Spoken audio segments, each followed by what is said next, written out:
Oh, hello, and welcome to another Today's Decay, where we celebrate births and beginnings of everything important since the dawn of time. And on this day which is the September 6th edition, on this day in 1877, Buddy Bolden was born. Buddy Bolden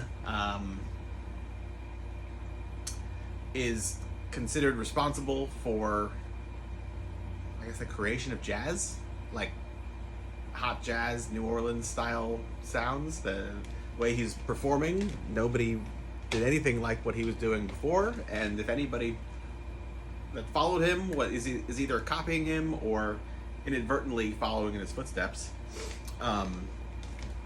He's somebody that I would equate to somebody like the Screamers or Castration Squad, bands that, like, I feel like growing up I always heard like the Screamers were like the best band that never recorded properly, and then, you know, like, if you're younger then you miss these things or just live somewhere else. It's all just word of mouth, and like the legend grows, right? So Buddy Bolden, you know, he's performing like, what did I say, 1877's when he's born. So I don't know what year he died, but he basically pre-existed like recording technology easily coming to the region. Maybe he's on something, but I don't think so. But he's like, you listen to the style of music that he influenced, and it's raw, it's sexy, it makes you want to dance. I mean, it is rock and roll, in my opinion. I think anything that,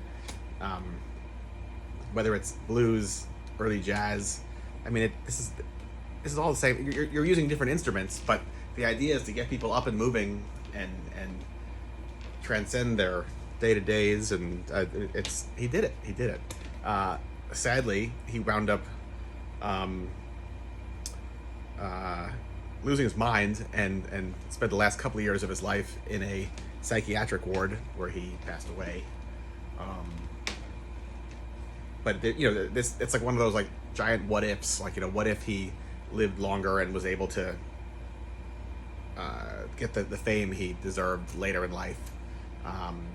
What if the technology to record stuff came earlier? What if like an Alan Lomax type person came through and, like, you know, was able to get him to like Carnegie Hall or something like that, which is like what he was trying to do with Robert Johnson, which is like a generation later. So not Alan Lomax, but whoever. If there was somebody that I don't know of anybody, but if there was somebody that basically filled an Alan Lomax type capacity, turn of the century or so, he could have maybe been saved. Yeah. Anyway, also on this day, 1879, Max Schreck was born. The story goes that, you know, he was really a vampire, and F.W. Murnau cast him in his film Nosferatu as depicted in Shadow of the Vampire. Probably not true. There are other films he was in, but Nosferatu is certainly his claim to fame that will live on forever.